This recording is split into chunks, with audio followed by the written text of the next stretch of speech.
আসসালামু আলাইকুম ভিউয়ার্স। আরেকটি গুরুত্বপূর্ণ আপডেট নিয়ে আসলাম। আপনারা নিশ্চয়ই দেখতে পাচ্ছেন যে আমার পিছনে যে ছবিটি সেটিতে দেখা যাচ্ছে যে বাংলাদেশের সেনাপ্রধান আ ওয়াকারুজ্জামান তিনি রাষ্ট্রপতি শাহাবুদ্দিনের সাথে আজকে সাক্ষাৎ করেছেন। দেশের বিরাজমান পরিস্থিতি সম্পর্কে রাষ্ট্রপতিকে তিনি অবহিত করেছেন। সেই সংবাদটি বিভিন্ন আ মিডিয়ায় চলে আসায় সেটি মনে করলাম যে আপনাদেরকে জানানো প্রয়োজন। তিনি রাষ্ট্রপতির সাথে সাক্ষাৎ করে কি বলেছেন সেটি আপনাদেরকে তুলে ধরব। তিনি মূলত দেশের বিরাজমান পরিস্থিতি তুলে ধরেছেন এবং রাষ্ট্রপতিকে সাক্ষাতের সময় তিনি বলেছেন যে ২৭,০০০ সেনা সদস্য দেশের ৫৭ টি জেলায় ইতিমধ্যে টহল দিচ্ছে দেশের আইনশৃঙ্খলা পরিস্থিতি নিয়ন্ত্রণে রাখতে।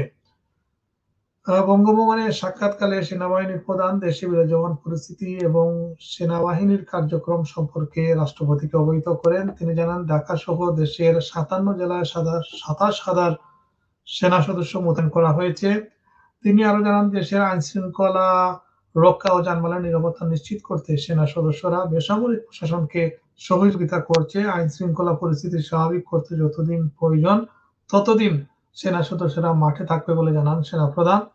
রাষ্ট্রপতি দেশের আইনশৃঙ্খলা পরিস্থিতি স্বাভাবিক করতে সেনাবাহিনীর দক্ষতা ও পেশাদারিত্বের প্রশংসা করেন। তিনি বাংলাদেশ টেলিভিশন, মেট্রো রেল, সেতু ভবন সহ বিভিন্ন গুরুত্বপূর্ণ স্থাপনায় ধ্বংসাত্মক কর্মকাণ্ডের নিন্দা জানান রাষ্ট্রপতি। তিনি বলেন যে মুক্তিযুদ্ধের মাধ্যমে গঠিত সশস্ত্র বাহিনী দেশের স্বাধীনতা সার্বভৌমত্ব রক্ষার পাশাপাশি যেকোনো প্রয়োজনে গুরুত্বপূর্ণ ভূমিকা পালন করে আসছে।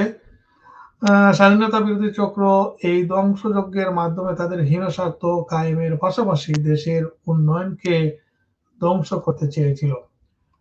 রাষ্ট্রপতি আরো বলেন, সেনাবাহিনী দেশের ক্রান্তিকালে দায়িত্ব পালন করে জনগণের আস্থা অর্জনে সক্ষম হয়েছে। তিনি দেশের পরিস্থিতি স্বাভাবিক করতে সেনা মোতায়েনের সময়োপযোগী সিদ্ধান্ত নেওয়ায় সরকারকেও ধন্যবাদ জানান। রাষ্ট্রপতি আশা করেন যে খুব শীঘ্রই আইনশৃঙ্খলা সহ দেশের সার্বিক পরিস্থিতি স্বাভাবিক হবে এবং দেশ এগিয়ে যাবে। সাক্ষাৎকালে রাষ্ট্রপতির কার্যালয়ের সচিব মোহাম্মদ ওয়াহিদুল ইসলাম খান, বেসামরিক সচিব মেজর জেনারেল মোহাম্মদ আদিল চৌধুরী ও প্রেস সচিব জয়নাল আবেদীন উপস্থিত ছিলেন। তো এই ছিল এখনকার গুরুত্বপূর্ণ আপডেট।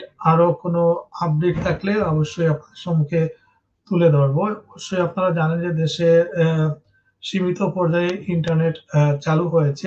যার কারণে দেশের যে পত্র-পত্রিকাগুলো তারা অনলাইন ভার্সন সেটি এখন দেখা যাচ্ছে এবং অনেকগুলো নিউজ প্রতিনিয়ত আপডেট হচ্ছে। তো যেগুলো গুরুত্বপূর্ণ নিউজগুলো আপনাদের সম্মুখে তুলে ধরবো। ধন্যবাদ সবাইকে।